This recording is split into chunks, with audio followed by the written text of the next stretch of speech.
My project is on how to use a cyanoacrylate fuming chamber to develop latent prints. Latent prints are fingerprints that are left behind that you cannot see with the bare eye. Fingerprints are made up of compounds such as sweat, amino acids, fatty acids, and a lot of other things as well. Chemicals can then react with these compounds to make them visible.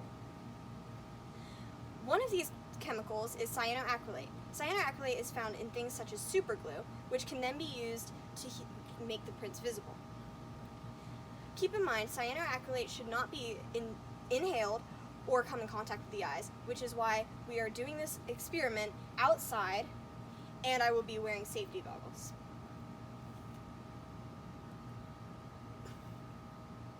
Surprisingly, the fuming chamber is quite easy to build. First off, and most obviously, you need your superglue so that you can actually extract the cyanoacrylate from it.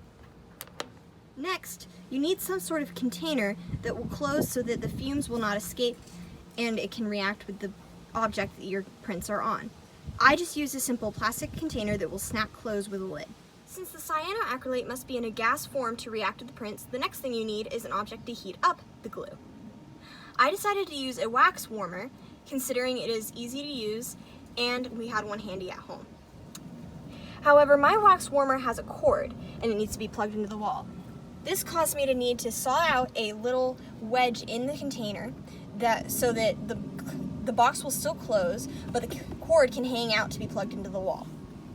The next thing you need is something to actually pour the superglue into.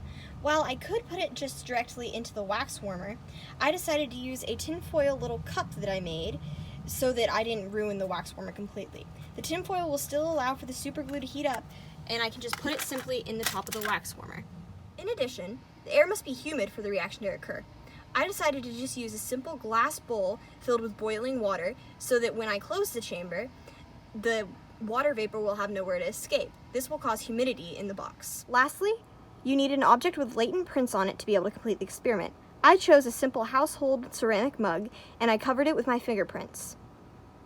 Now that you have your chamber built and ready to go, the first thing you have to do is take the superglue and pour it into the aluminum tray,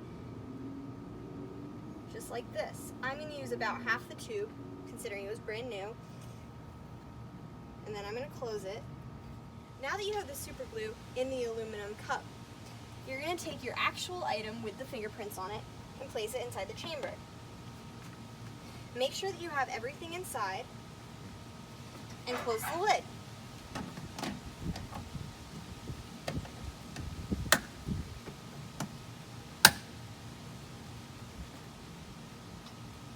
Next, you're going to set a timer on your phone.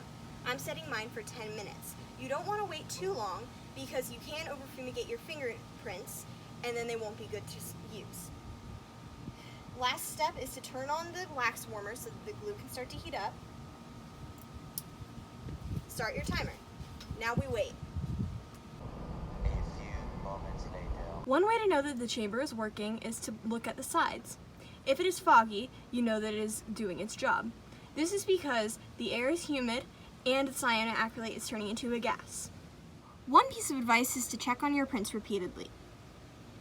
If you can see the prints through the sides of the container, you might want to take your object out because overdeveloping your prints is possible and it can render the prints useless as you cannot see the ridges or any of the minutiae. A little longer than a few minutes later. So my alarm has just gone off and it's been 10 minutes.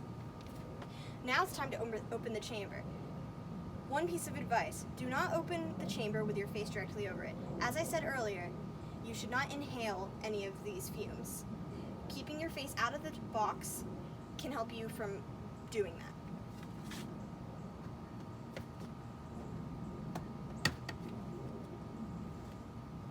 that. You can then reach in and grab your mug gently. Careful, it might be a little warm. Contrary to at the beginning of the experiment, you can now visibly see all of the fingerprints on the sides of the mugs. They are quite clear and you can even distinguish some of the ridges and the minutiae points. This is perfect for when doing forensic analysis.